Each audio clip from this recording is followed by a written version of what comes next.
Bienvenue à cette grande édition d'informations sur nos antennes. Le président de la République démocratique du Congo, Félix-Antoine Tshisekedi Tshilombo, le premier ministre Jean-Michel Sama Lukonde, quittant la présidence pour la primaire.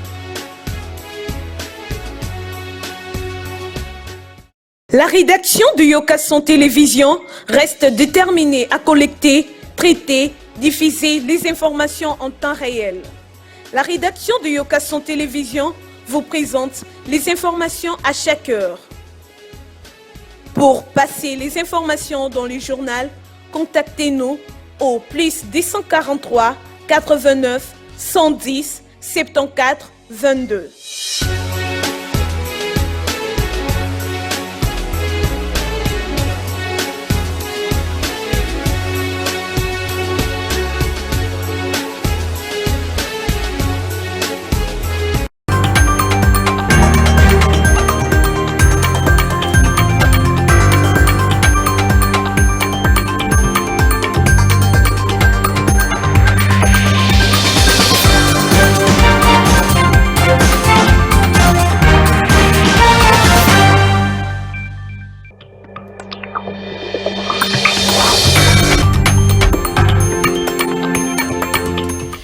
Informer, c'est notre devoir, fidèles téléspectateurs de Yokason Télévision. Bienvenue à cette session d'information. Toutes nos excuses tout d'abord pour ces petits retards liés aux problèmes techniques.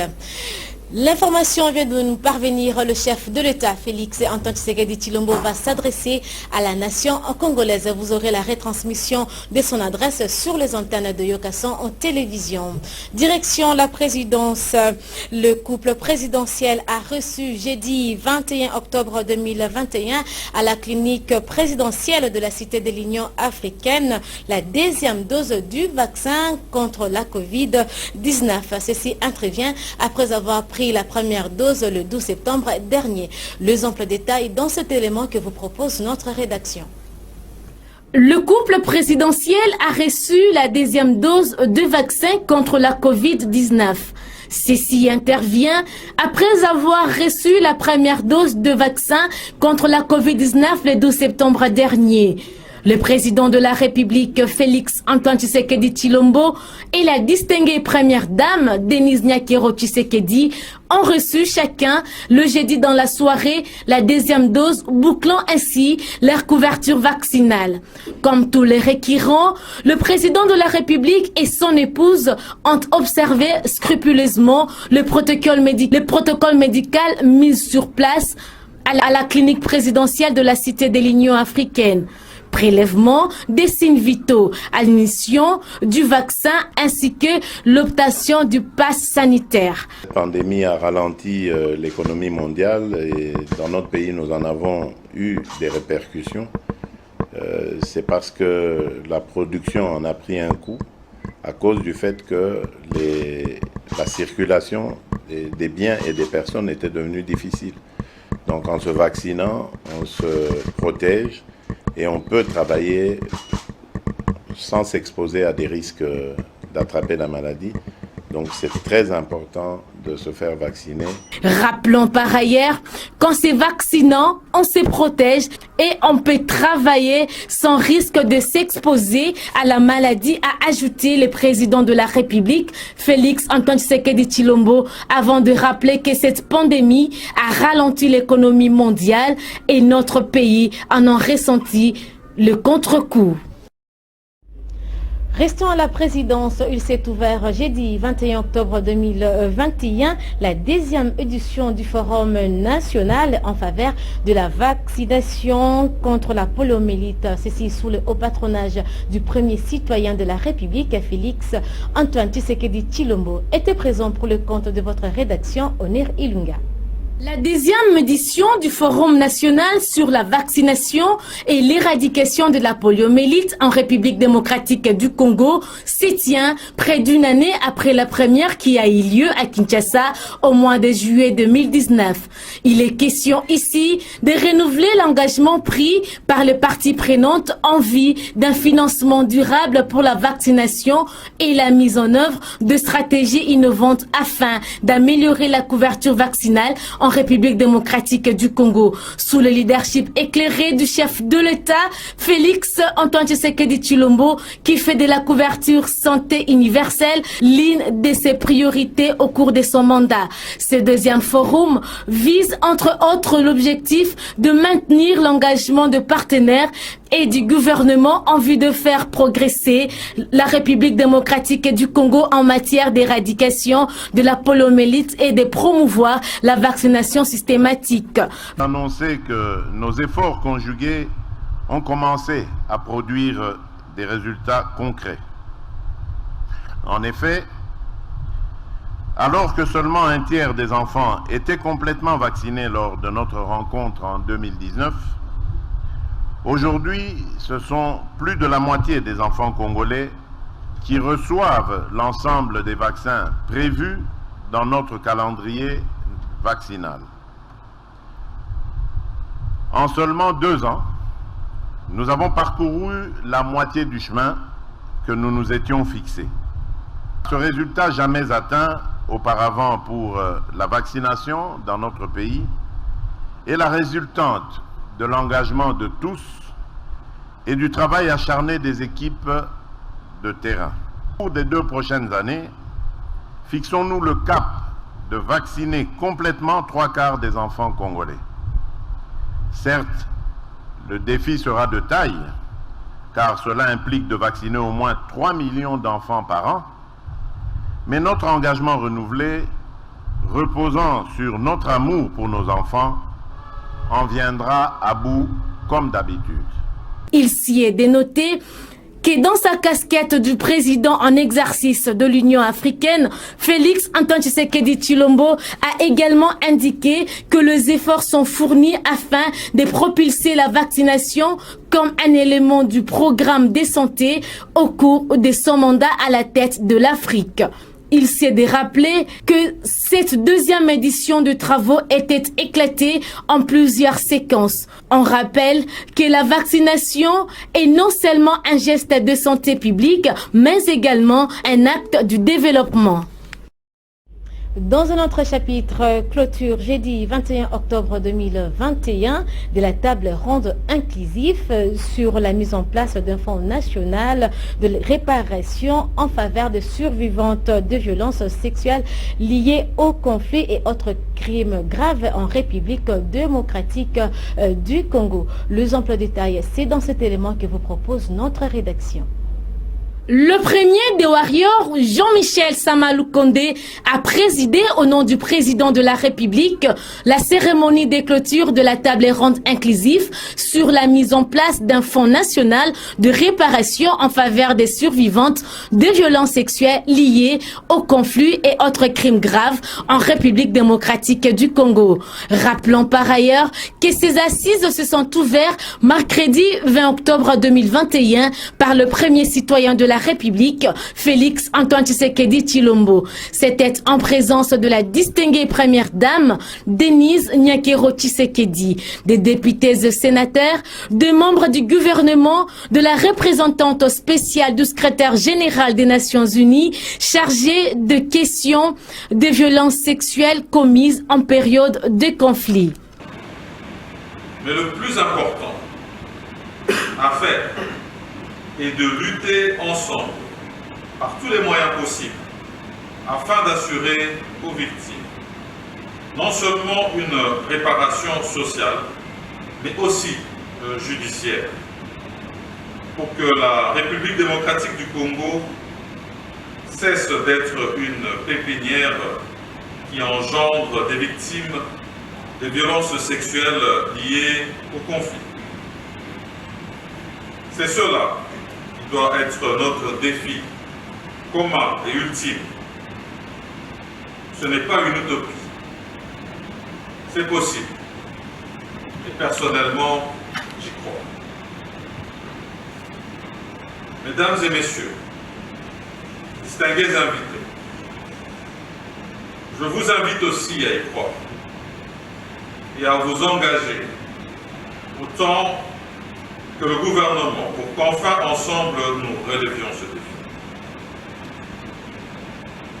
Pour clore cette petite adresse, je formule le souhait ardent que les recommandations issues de la table ronde trouvent un écho, un large écho, et que le Fonds national de réparation en faveur des survivantes des violences sexuelles liées au conflit devienne une réalité.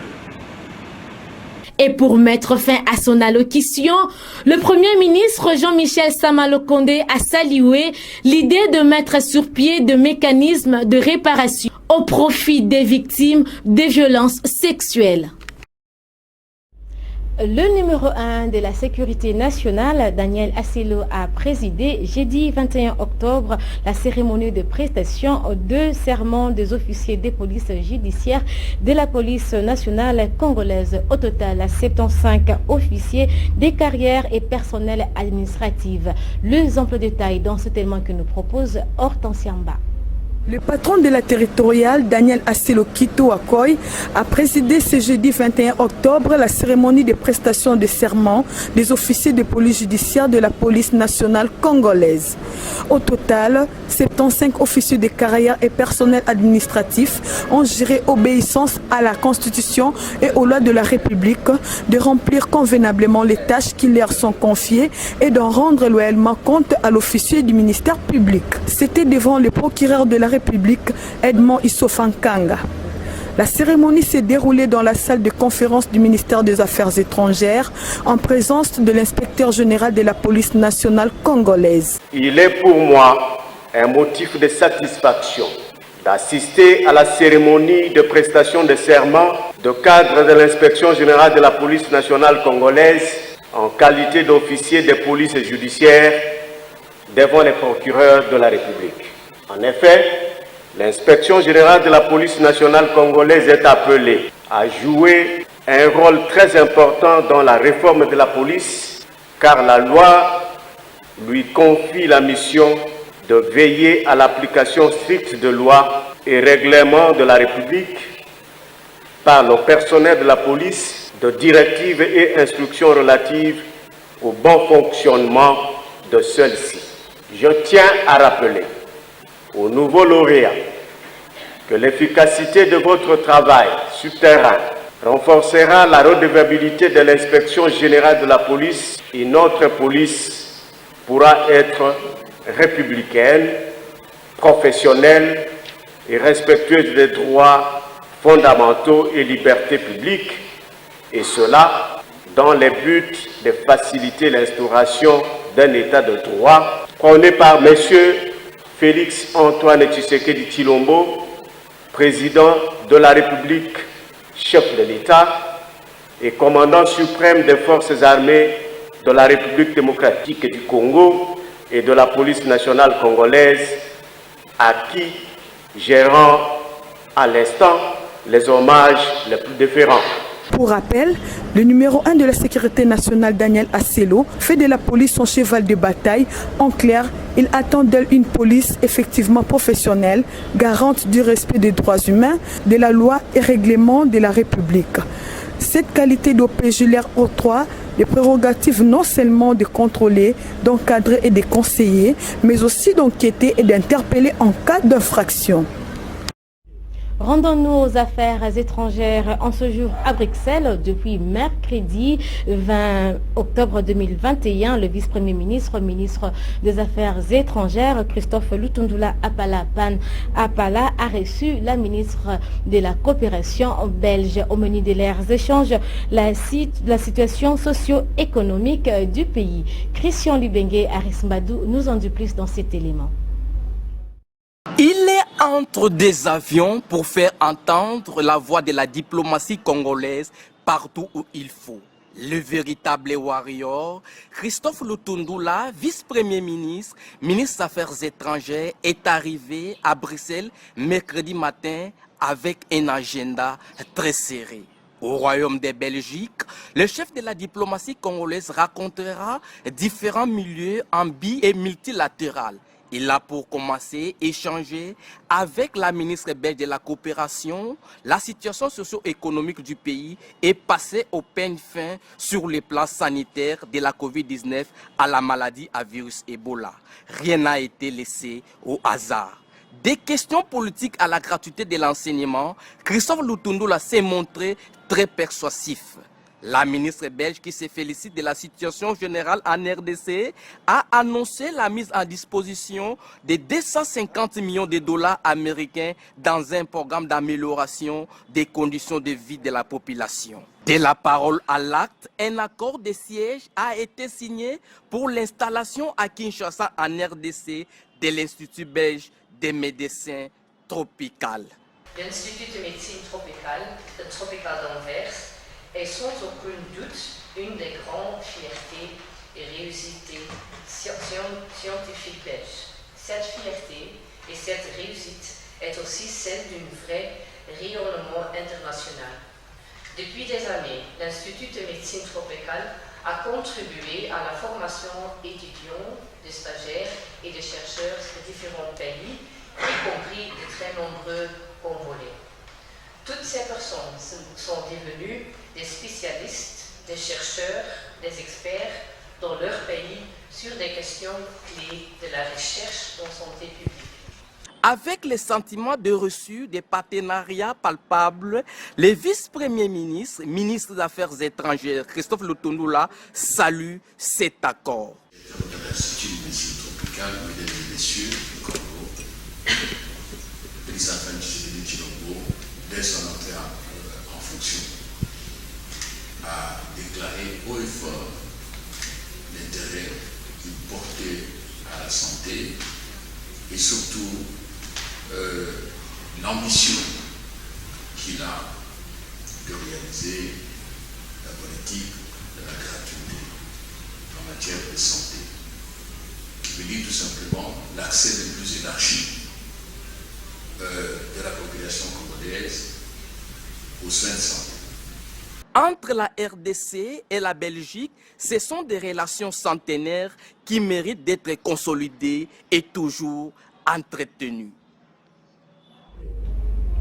Revenons à Kinshasa, la capitale congolaise, toujours aux affaires étrangères. Le vice-ministre des Affaires étrangères, Samia Doubango Aoto, s'est entretenu avec la directrice régionale de l'Organisation mondiale de la santé en ce jour à Kinshasa. Les emplois de détail avec Christian Libengue et Aris Sombadou. Le vice-ministre des Affaires étrangères a conféré le mercredi dans son cabinet de travail avec la directrice régionale de l'Organisation mondiale de la santé pour l'Afrique en séjour à Kinshasa pour participer au deuxième sommet sur la vaccination. Sami Adoubango Aoto et Machidi Soumoeti ont passé en revue la question de l'accès universel aux soins de santé spécifiquement en Afrique et en République démocratique du Congo. De Monsieur le Président, sur lequel nous travaillons comme l'OMS avec d'autres partenaires pour soutenir les pays. Parce que c'est dans le cadre de cet accès universel que nous avons avoir la capacité d'améliorer le système de santé pour être capable de détecter et répondre aux épidémies et aussi aux pandémies comme la Covid-19 que nous vivons maintenant. J'ai aussi félicité le travail qui fait le gouvernement pour répondre à la pandémie. Ils font le travail que nous faisons tous, le monde entier, pour prévenir la transmission des virus et aussi pour améliorer le niveau de vaccination de la population de la RDC comme partout en Afrique et partout dans le monde. Au cours de l'entrevue avec les vice-ministres Sami Adoubango Aoto, la directrice régionale de l'OMS pour l'Afrique a aussi félicité le gouvernement de Wario conduit par le Premier ministre Jean-Michel Samalou Kondé pour le travail qu'il abat afin de répondre à la pandémie du coronavirus et aux nombreux fléaux sanitaires qui secouent les pays et l'Afrique, dont la maladie à virus Ebola. Matshidiso Moeti loue ainsi les efforts fournis par le chef de l'État Félix Antoine Tshisekedi, président en exercice de l'Union africaine, pour la vaccination de la population congolaise contre la Covid-19, Ebola et d'autres maux. Dans un autre chapitre, le ministre de l'Enseignement primaire, secondaire et technique, Tony Mwaba Kazadi, relève l'isolement de la manipulation des élèves qui ont assiégé le Parlement congolais. À ce sujet, le vice-premier président de la Chambre basse du Parlement, Jean-Marc Kabound, réagit. Je ne voudrais pas que nous perdions l'objectif de cette activité telle qu'elle a été organisée, parce qu'on risque d'aller à côté de l'essentiel. Ce n'est pas fuir la question. Je suis habitué des débats et même de la contradiction. Mais je ne voudrais pas ici qu'on puisse passer outre l'essentiel. La grève est un droit, je suis d'accord. Le droit de tout employé.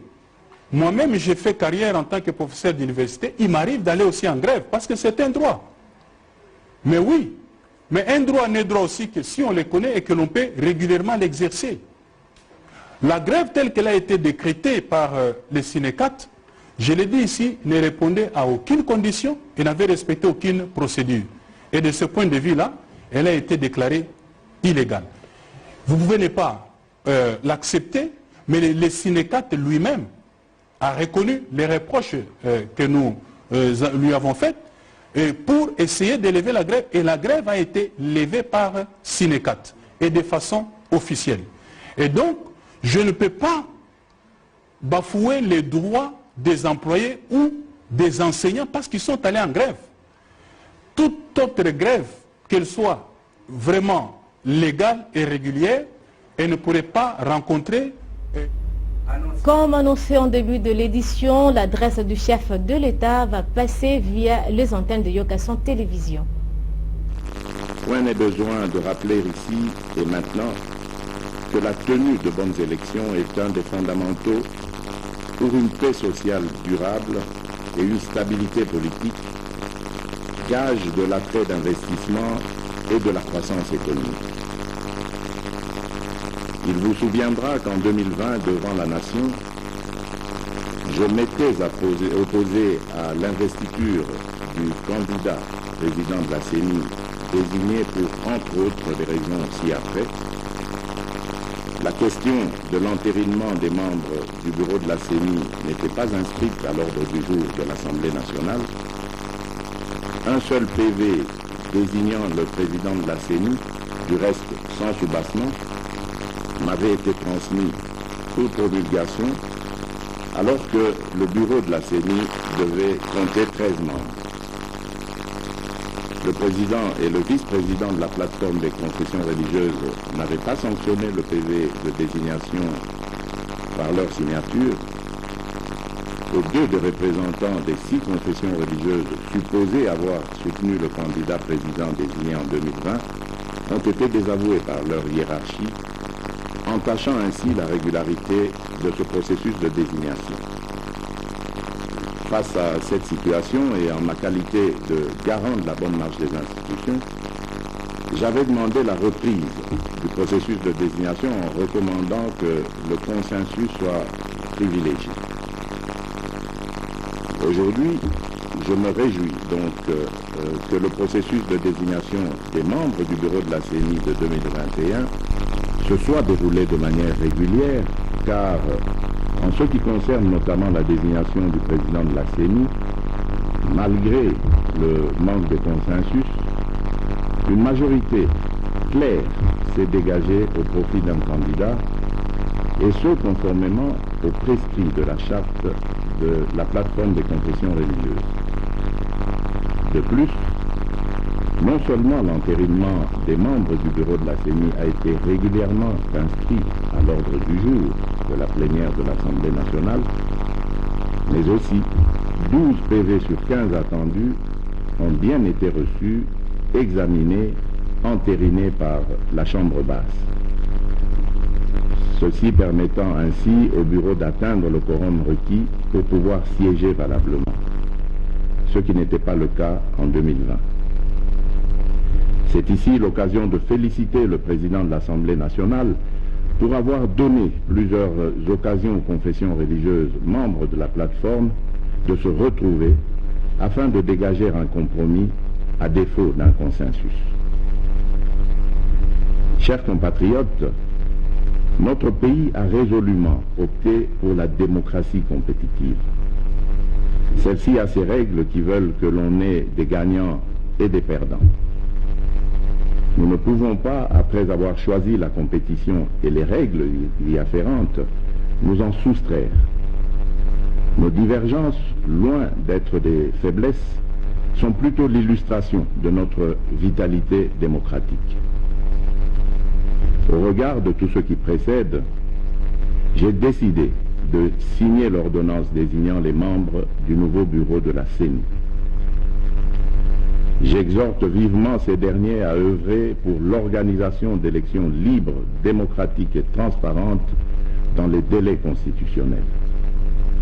Par ailleurs, nous avons bon espoir que les 3 délégués de l'opposition seront bientôt désignés pour rejoindre cette équipe et prendre toute leur place dans ce processus qui nous concerne tous, Congolaises et Congolais.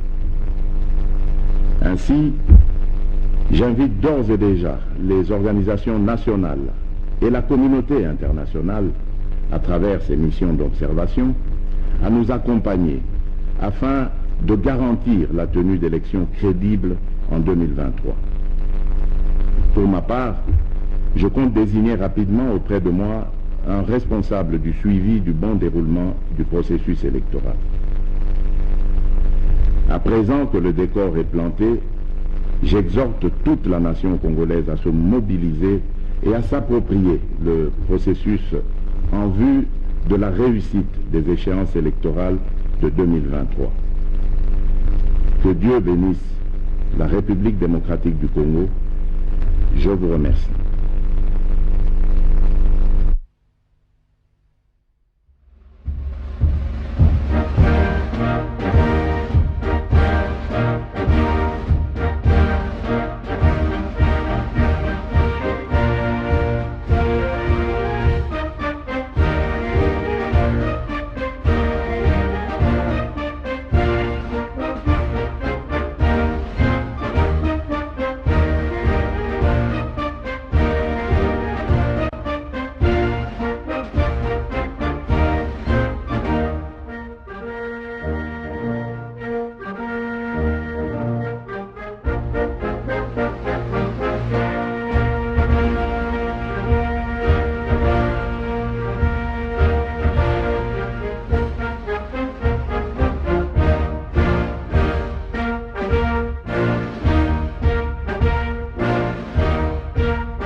Et voilà, vous venez de suivre ensemble avec nous que le président de la République démocratique du Congo, Félix Antoine Tshisekedi Tshilombo, vient de prendre acte de la désignation de membres de la CENI. Poursuivant cette édition, la matérialisation de la gratuité de l'enseignement à ces sujets, les représentants des parents et des élèves se sont rendus chez les ministres de l'EPST, Tony Mwaba et Kazadi, en vue de lui témoigner leur soutien en rapport avec tout ce qui se passe dans certaines écoles conventionnées. Retrouvons Michael Abilonda dans cet élément.